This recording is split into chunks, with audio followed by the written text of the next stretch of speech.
India का agriculture sector हमेशा हमारी इकोनॉमी का बैकबोन रहा है, लेकिन ट्रेडिशनल फार्मिंग मेथड और रेन फेड डिपेंडेंसी के वजह से प्रोडक्टिविटी हमेशा कम रहती थी। जैसे जैसे पॉपुलेशन और डिमांड बढ़ी, इस सेक्टर में एक नए ट्रांसफॉर्मेशन की जरूरत पड़ने लगी।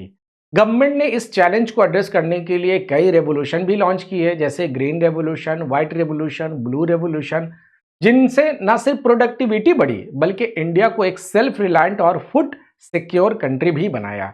तो let's discuss the impact of those revolution and their milestone which reshaped Indian agriculture in India and allied sectors. तो first will talk about grey revolution. Grey revolution किससे रिलेटेड था? वो सबसे पहला जो रेवोल्यूशन आया इंडिया में आजादी के बाद, वो आया सबसे पहले ग्रे रेवोल्यूशन। ये शुरू हुआ 1960 में और 10 साल तक चला, 10 इयर्स तक। 1960 में शुरू हुआ ग्रे रेवोल्यूशन और ये फर्टिलाइजर से रिलेटेड था, क्योंकि इंडिया एक कृषि प्रधान देश था और हम लोग की जो इकॉनमी थी वो एग्रीकल्चर बेस्ड इकॉनमी थी। तो उसके पैदावार को बढ़ाना बहुत ज़रूरी था कि जितनी भी चीज़ें हो रही थी, प्रोडक्टिविटी बहुत लो थी, उस प्रोडक्टिविटी को बढ़ाना ज़रूरी था। तो इसलिए इसका रेवोल्यूशन ला करके प्रोडक्टिविटी को फर्टिलाइजर के डाल करके बढ़ाना मकसद था।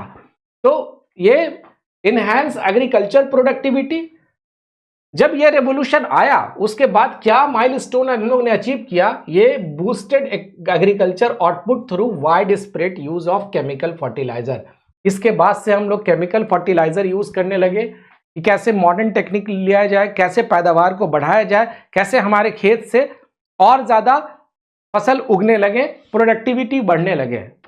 इसको ग्रे रेवोल्यूशन इसलिए क्यों कहा जाता है कि जनरली जो फर्टिलाइजर का जो कलर होता है वो ग्रे होता है, इसलिए इसको ग्रे फर्टिलाइजर बोला जाता है या ग्रे रेवोल्यूशन बोला जाता है।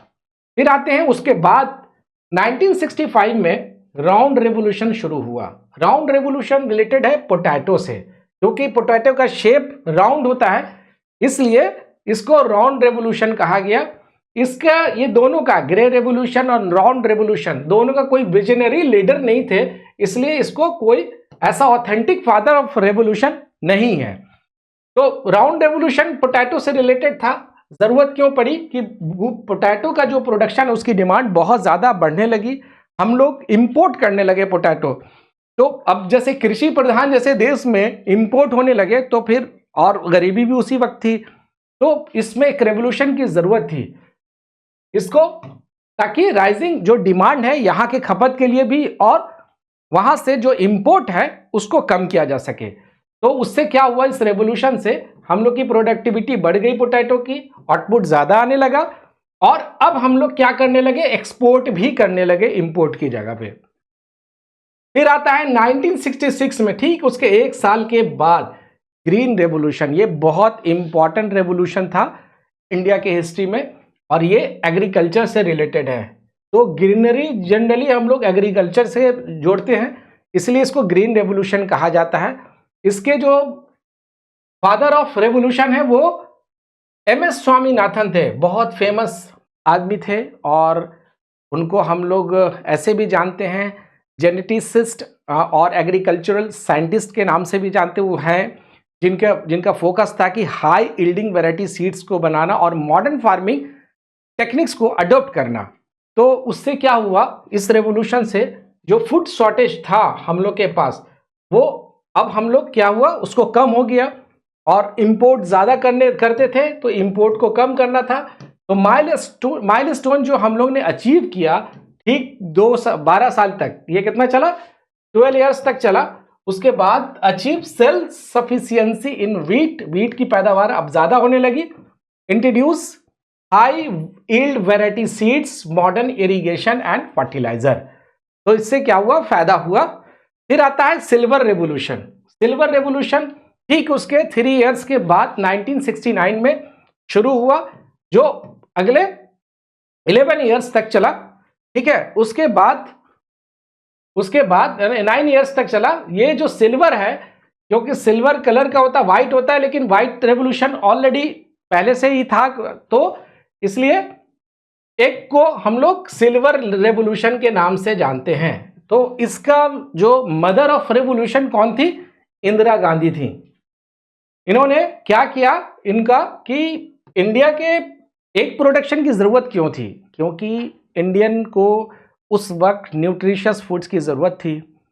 तो किसी तरह से न्यूट्रिशन से जो चीज़ें न्यूट्रिशन के कारण जो बीमारी बढ़ रही थी, फूड उनको न्यूट्रिशन नहीं मिल रहा था, तो एक वजह था कि जितने भी जो नॉन वेजिटेरियन हैं वो एक खा सके और खा करके कम से कम न्यूट्रिशन को बेटर प्रोडक्शन बना सके। तो ये एक सिग्निफिकेंट स्टेप था सिल्वर रेवोल्यूशन।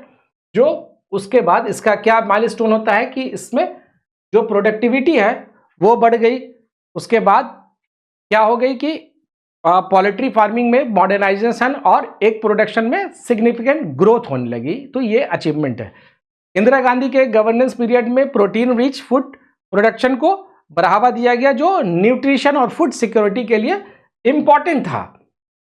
फिर आते हैं हम लोग व्हाइट रेवोल्यूशन। व्हाइट रेवोल्यूशन 1970 से शुरू हुआ। व्हाइट मिल्क डेयरी प्रोडक्ट के नाम से हम लोग जानते हैं कि व्हाइट रेवोल्यूशन किस में आया था। तो अब क्योंकि मिल्क डेयरी प्रोडक्ट का कलर व्हाइट होता है इसलिए इसको व्हाइट रेवोल्यूशन कहा जाता है। और वर्गी कुरियन थे इसके फादर ऑफ रेवोल्यूशन। तो व्हाइट रेवोल्यूशन ने मिल्क प्रोडक्शन और रूरल इनकम को रेवोल्यूशनाइज कर दिया। फील्ड क्या क्या था? मिल्क और डेयरी प्रोडक्ट। अब इसके फादर ऑफ नेशन कौन थे? वर्गी कुरियन। तो ये इन्होंने एक ऑपरेशन फ्लड लॉन्च करके इंडिया को दुनिया का लार्जेस्ट मिल्क प्रोड्यूसर बनाया। ये इन्हें क्या क्या था? ऑपरेशन फ्लड, दुनिया का largest milk production, boost milk production and rural income, India became the largest milk producer, operation flood created a national milk grid. तो इसके कारण हुआ माइलस्टोन अचीव क्या क्या किया हम लोग कि इंडिया दुनिया का लार्जेस्ट मिल्क प्रोड्यूसर बन गया।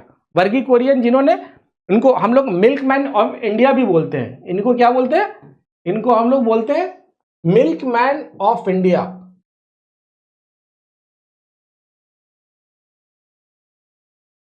मिल्क मैन ऑफ इंडिया भी इनको बोलते हैं, याद रखिएगा इसको। फिर आता है पिंक रेवोल्यूशन जो 1970 में ही शुरू हुई। ये रिलेटेड थी किस चीज से? ये फार्मास्यूटिकल्स और ब्राउन और ओनियन से रिलेटेड थी। इसके जो फादर ऑफ रेवोल्यूशन है वो दुर्गेश पटेल थे। पिंक रेवोल्यूशन का फोकस फार्मास्यूटिकल्स, ब्राउन और ओनियन के एक्सपोर्ट पे था कि हम लोग ज्यादा से ज्यादा एक्सपोर्ट करें। और फादर ऑफ रेवोल्यूशन थे दुर्गेश पटेल। दुर्गेश पटेल जिन्होंने ब्राउन एक्सपोर्ट और फार्मास्यूटिकल प्रोडक्शन को एक ग्लोबल लेवल तक पहुंचाने में हेल्प की है और लीड किया है।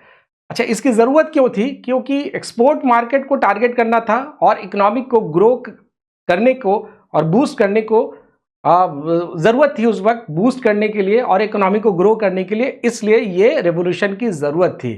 माइलस्टोन हम लोग क्या क्या अचीव किए इसमें? हम लोग ने promote export of brown, onion and pharma. अब हम लोग एक्सपोर्ट कर रहे थे, एक्सेल्ड इन ब्राउन एक्सपोर्ट, बढ़ गया, became the leader in generic pharmaceuticals, generic medicine में हम लोग लीडर बन गए। फिर आता है ब्लू रेवोल्यूशन। ये किससे रिलेटेड है? ये फिश और एक्वा से रिलेटेड है। तो फिश और एक्वा से रिलेटेड है। फिशिंग और एग्रीकल्चर के लिए ब्लू रेवोल्यूशन एक इंपॉर्टेंट फेज था। तो इसको जो रेवोल्यूशन, ये फादर ऑफ रेवोल्यूशन किसको कहते हैं? डॉक्टर अरुण कृष्णन को कहते हैं, जिन्होंने फिशरीज और कोस्टल एम्प्लॉयमेंट को एक प्रमोट किया। इनका मकसद क्या था? Utilise water resources for fish and aquaculture.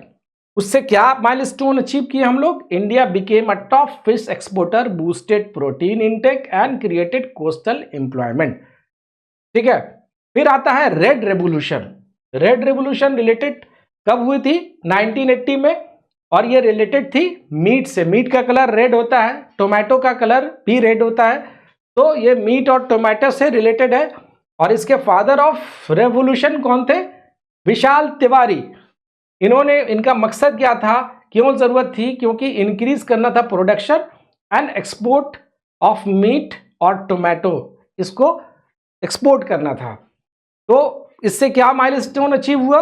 इससे बूस्टेड डोमेस्टिक अवेलेबिलिटी, खुद घर के खपत के लिए, घरेलू खपत के लिए boosted domestic availability and exports of meat and tomato. फिर आता है ब्लैक रेवोल्यूशन, ये भी 1980s में शुरू हुआ। ये ब्लैक रेवोल्यूशन पेट्रोलियम से रिलेटेड है, कच्चा तेल जनरली ब्लैक ही होता है, ठीक है, ये पेट्रोलियम से रिलेटेड होता है। तो इसकी जरूरत क्यों थी कि इंक्रीज डोमेस्टिक पेट्रोलियम प्रोडक्शन। अभी भी हम लोग अचीव नहीं किए, लेकिन थोड़ा तो सिग्निफिकेंस हुआ। Reduce dependency on petroleum import, अभी भी इंपोर्ट ही करते हैं लेकिन थोड़ा बहुत हेल्प मिला, ठीक है, बाय इनहेंसिंग डोमेस्टिक प्रोडक्शन। तो थोड़ा सा प्रोडक्शन हम लोग बढ़ाए। तो ब्लैक रेवोल्यूशन किससे रिलेटेड है? पेट्रोलियम से। नेक्स्ट येलो रेवोल्यूशन, ये स्टार्ट हुआ था कब? ये 1980 में से 1990 तक चला और ये रिलेटेड था ऑयल सीड्स से। और इसके फादर ऑफ रेवोल्यूशन कौन थे? वो सैम पिट्रोडा थे, ठीक है। इसकी जरूरत क्यों थी कि reduce dependency on edible oil import. हम लोग इंपोर्ट पे डिपेंडेंसी को, क्योंकि हाई टैरिफ होता है, टैक्स ज्यादा लगता है, तो इसके लिए जरूरी था कि हम लोग कि इसकी प्रोडक्शन बढ़े। तो येलो रेवोल्यूशन ने ऑयल सीड्स प्रोडक्शन को बूस्ट करके एडिबल ऑयल इंपोर्ट पर डिपेंडेंसी को रिड्यूस किया। Father of revolution Sam Pitroda थे, जो टेक्नोलॉजी और डेवलपमेंट रिफॉर्म में अपने लीडरशिप के लिए जाने जाते हैं, ठीक है। इससे क्या फायदा हुआ? इंक्रीज ऑल सीड्स प्रोडक्शन, जैसे मस्टर्ड, सनफ्लावर। ये देखिए येलो इसलिए है कि ऑल सीड में आप मस्टर्ड की कलर और ये सनफ्लावर इन दोनों का कलर क्या होता है? येलो होता है, इसलिए ये कलर कोडिंग है एक तरह से, ठीक है। तो reduce dependency on imports. Then we have a golden revolution, ये 1991 में 2023 में शुरू हुआ गोल्डन, और ये रिलेटेड था फ्रूट, हनी और हॉर्टिकल्चर। और इसके जो फादर ऑफ रेवोल्यूशन थे वो निरपक टुटेई थे। कौन थे? निरपक टुटेई। अच्छा, इन जरूरत क्यों थी? Diversify agriculture into horticulture. अब क्या है कि खेत एक ही है, पैदावार एक ही है, क्यों ना इसमें डिफरेंट चीजों को हम लोग उगा करके चीजों को बढ़ाया जाए। तो गोल्डन रेवोल्यूशन ने हॉर्टिकल्चर को डाइवर्सिफाई करके रूरल इनकम और एक्सपोर्ट को बूस्ट किया। तो जनरली इस कौन से फील्ड में था? ये फील्ड था फ्रूट, हनी और हॉर्टिकल्चर में। और निरपक टुटे जो हॉर्टिकल्चर और रूरल डेवलपमेंट के एक विजनरी लीडर हैं थे, तो वो उन्होंने इसकी शुरुआत की थी। मकसद था कि diversify agriculture into export, agriculture को डाइवर्सिफाई करना और हॉर्टिकल्चर एक्सपोर्ट को प्रमोट करना। माइलस्टोन हम लोग क्या अचीव किए कि इंक्रीज हो गया fruit, honey and vegetable exports, improve rural income भी रूरल में, गांव में बढ़ने लगी। फिर आते हैं गोल्डन फाइबर रेवोल्यूशन। उसी वक्त में गोल्डन फाइबर रेवोल्यूशन जो जूट से रिलेटेड, ये क्वेश्चन हमेशा आता है, गोल्डन और गोल्डन फाइबर रेवोल्यूशन जूट से रिलेटेड है। तो इसके कोई विजनरी लीडर नहीं है। ये क्यों जरूरत थी? बूस्ट करना था जूट के प्रोडक्शन को एंड एक्सपोर्ट बढ़ाना था, ठीक है। माइलस्टोन क्या हुआ? मेड इंडिया की product, make in India, producer and exporter of jute product. तो गोल्डन फाइबर रेवोल्यूशन क्या था? ये जूट इंडस्ट्री को स्ट्रेंथन करना था और ग्लोबल मार्केट में डिमांड को मीट करना था। इंडिया के लिए प्रोड्यूसर एक्सपोर्टर ऑफ जूट, एक तरह से प्रोड्यूसर और एक्सपोर्टर बन गया इस रेवोल्यूशन के बाद, और जूट बेस्ड इंडस्ट्री का फिर एक्सपेंशन होने लगा। फिर आते हैं हम लोग ब्राउन रेवोल्यूशन में। ब्राउन रेवोल्यूशन क्या है? वो 1990 में शुरू हुआ, जो रिलेटेड है लेदर, कोका, रिन्यूएबल एनर्जी। और इसके जो फादर ऑफ रेवोल्यूशन है वो हीराचंद चौधरी हैं। तो ब्राउन रेवोल्यूशन ने लेदर और Coca industry, Coca generally coffee को बोलते हैं, इंडस्ट्री को प्रमोट किया और रिन्यूएबल एनर्जी के अडेप्टेशन को बढ़ाया। फील्ड था लेदर, कोका और renewable energy. Hirachand Chaudhary leather और अलाइड इंडस्ट्री के डेवलपर रहे हैं। और इसकी जरूरत क्यों थी हम लोग को? क्योंकि लेदर और कोका इंडस्ट्री को ग्रो करना और रिन्यूएबल एनर्जी को प्रमोट करना, ये मकसद था इस रेवोल्यूशन के पीछे। तो promote leather cocoa and renewable energy. Then अच्छा, इस माइलस्टोन क्या अचीव किए इसके बाद? Expanded leather and cocoa industry, promoted solar and wind energy in rural areas. तो ये सोलर एनर्जी 1990 ब्राउन रेवोल्यूशन के बाद से शुरू हो गया था। फिर आते हैं हम लोग सिल्वर फाइबर। अच्छा, सिल्वर था किससे रिलेटेड? एक से रिलेटेड। सिल्वर फाइबर रिलेटेड किससे है? कॉटन से रिलेटेड। ये 2000 में शुरू हुआ था, ठीक है। फादर ऑफ रेवोल्यूशन, कोई विजनरी लीडर नहीं थे इसके पीछे। इंक्रीज मतलब कोई ऑथेंटिक विजनरी लीडर नहीं है। Increase cotton production for domestic and export. मकसद क्या था कि कॉटन का प्रोडक्शन बढ़े डोमेस्टिक में, मार्केट में, और एक्सपोर्ट भी हम लोग यूज कर दे, जितना बच जाए उसके बाद हम लोग एक्सपोर्ट करने लगे। अचीवमेंट क्या हुआ? तो इस रेवोल्यूशन से कॉटन की जो प्रोडक्शन है वो तो बढ़ गई, और सपोर्टेड टेक्सटाइल इंडस्ट्री, जो टेक्सटाइल इंडस्ट्री को बहुत ही सपोर्ट मिला। एवर ग्रीन रेवोल्यूशन, ये 2014 टू 2022 चला। इसका क्या था? फील्ड कौन सा था? Overall agriculture production. Overall agriculture production था एवरग्रीन रेवोल्यूशन ने एग्रीकल्चर में एक सस्टेनेबिलिटी और रिसोर्स कंजर्वेशन को प्रमोट किया। फील्ड था ओवरऑल जितने भी एग्रीकल्चर है उसको करने के लिए। फिर से किसका सहारा लिया गया? ग्रीन रेवोल्यूशन जिन्होंने किया था, father of green revolution Swaminathan, उनको ही एवरग्रीन के लिए फिर से उन्हीं को ही फादर ऑफ रेवोल्यूशन जाना जाता है। तो वो ग्रीन रेवोल्यूशन के भी फादर ऑफ रेवोल्यूशन है, और एवरग्रीन रेवोल्यूशन के लिए भी फादर ऑफ नेशन ही बोलते हैं, फादर ऑफ रेवोल्यूशन बोलते हैं। तो इसकी ज़रूरत क्यों थी? क्योंकि ग्रीन रेवोल्यूशन के इन्वायरमेंटल इम्पैक्ट को एड्रेस करना ज़रूरी था, कि जो भी ग्रीन रेवोल्यूशन से इन्वायरमेंटल में इम्पैक्ट हो रहा है और सस्टेनेबल फार्मिंग को प्रमोट करना उस वक्त ज़रूरी हो गया था, इसलिए इसको किया गया। तो address environmental impact of green revolution, क्योंकि हर चीज़ के एक साइड इफेक्ट होता है, तो ग्रीन रेवोल्यूशन के भी साइड इफेक्ट थे। तो इस साइड इफेक्ट को एड्रेस करने के लिए एवर ग्रीन रेवोल्यूशन लाया गया, जो 2014 टू 2022 तक चला, ठीक है। अब promote sustainable farming, resources conservation and organic agriculture. इसने क्या प्रमोट किया?